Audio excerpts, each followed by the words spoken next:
पुणे शहरात प्रेम प्रकरणातून एका तरुणाची हत्या झाल्याची धक्कादायक घटना समोर आली आहे. अल्पवयीन प्रेयसीच्या मोबाईलवरून तरुणाला मेसेज करून आपल्या घरी बोलावण्यात आलं आणि त्यानंतर त्याला बेदमपणे मारहाण करण्यात आली आणि या मारहाणीत त्या तरुणाचा मृत्यू झाल्याची धक्कादायक घटना पुण्यात घडली आहे.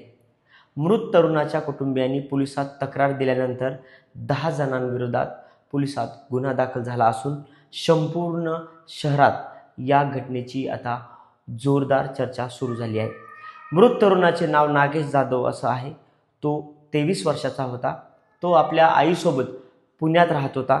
साध्या कुटुंबातील नागेश हा मेहनती, शांत स्वभावाचा मुलगा होता. तो शिवाजीनगर परिसरातील एका कार्यालयात ऑफिस बॉयचं देखील काम करत होता. त्याची आई घरकाम करून कुटुंबाचा उदरनिर्वाह करत होती. आई मुलाच्या छोट्याशा कुटुंबात नागेशचा मोठा आधार होता. दरम्यान काही महिन्यांपासून नागेशचे एका अल्पवयीन मुलीसोबत प्रेमसंबंध असल्याची माहिती आता समोर येत आहे. दोघांमध्ये सतत संपर्क होत होता. मात्र या नात्याची माहिती जी आहे त्या अल्पवयीन मुलीच्या कुटुंबियांना मिळाली आणि त्यानंतर मोठा त्यांच्या घरी गोंधळ झाला आणि त्यानंतर त्या अल्पवयीन मुलाला फोन करून आणि मेसेज करून घरी बोलवण्यास दबाव टाकला गेला. त्यानंतर त्या मुलीने आपल्या मोबाईलवरून मुलाला मेसेज आणि फोन केले आणि आपल्या घरी बोलवलं. मेसेज करून बोलवल्यानंतर त्या मुलाला कसलीही कल्पना नव्हती की यानंतर आता आपल्यासोबत काय घडणार आहे. त्याला मुलीने मेसेज केल्यामुळे त्याला कुठलीही पुसटशी कल्पना किंवा संशय त्या नागेशला आला नाही आणि त्यानंतर 14 मार्च रोजी सायंकाळच्या सुमारास हा मेसेज आला होता. हे मेसेज त्याच्या प्रेयसीने केल्यामुळे त्याला कुठलाही संशय आला नाही.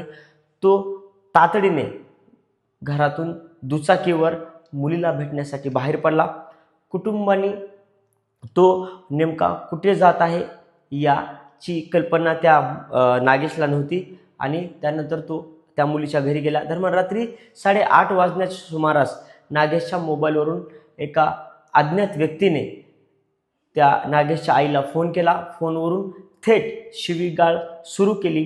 आम्ही तुमच्या मुलाला मारला आहे, त्याला घेऊन जा, नाहीतर आम्ही त्याला टेरेसवरून फेकून देऊ अशी धमकी त्या फोनवरून नागेशच्या आईला आली. हा फोन ऐकून कुटुंबाच्या पायाखालची जी आहे ती जमीन सरकली. त्यानंतर नागेशच्या आईने आपल्या काही नातेवाईकांना सोबत घेतलं आणि घटनास्थळी धाव घेतली. तिथं पोहोचल्यानंतर त्यांनी पाहिले की काही जण नागेशला बेदम मारहाण करतायत. तो गंभीर अवस्थेत खाली पडलेला आहे. कुटुंबियांनी कसाबसा त्या नागेशला तिथून बाहेर काढले आणि तातडीने रुग्णालयात दाखल केलं. रुग्णालयात उपचार सुरू असताना नागेशने आपल्या आईला घडलेला सर्व प्रकार सांगितला. त्याच्या म्हणण्यानुसार प्रेयसीच्या कुटुंबियांनी तिच्याच मोबाईलवरून मेसेज करून त्याला घरी बोलवलं. तो विश्वासाने घरी गेला आणि अचानक त्याच्यावरती हल्ला सुरू केला आणि या हल्ल्यात त्याला जबर अशी मारहाण केल्याचं नागेशने आपल्या आईला दवाखान्यात घेऊन जाताना सर्व काही घडलेली घटना सांगितली. नागेशला दवाखान्यात घेऊन जात असताना नागेशची प्रकृती जी आहे ती अत्यंत गंभीर होती. डॉक्टरने त्याच्यावर उपचार सुरू केला. मात्र गंभीर जखमी असल्याने नागेशचा उपचारादरम्यान मृत्यू झाला. नागेशच्या मृत्यूची बातमी समजताच कुटुंबियावर जो आहे तो मोठा दुःखाचा डोंगर पसरला आहे.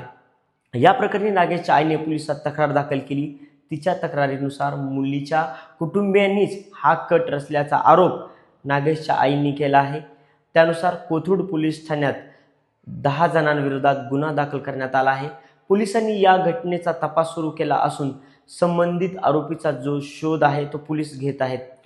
प्रेम प्रकरणातून झालेल्या या भीषण हत्येमुळे पुणे शहरात मोठी खळबळ उडाली आहे. सोशल मीडियावरही या घटनेबाबत संताप व्यक्त केला जातोय.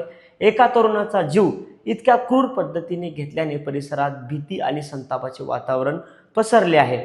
पोलिसांकडून या प्रकरणातील सर्व पैलूंची चौकशी सुरू असून आरोपींवर कठोर कारवाई केली जाईल अशी माहिती देखील आता पोलिसांकडून देण्यात आली आहे. दरम्यान एका प्रेमसंबंधाचा शेवट अशा भीषण घटनेत झाल्याने नागेशच्या कुटुंबावर दुःखाचा डोंगर कोसळला आहे.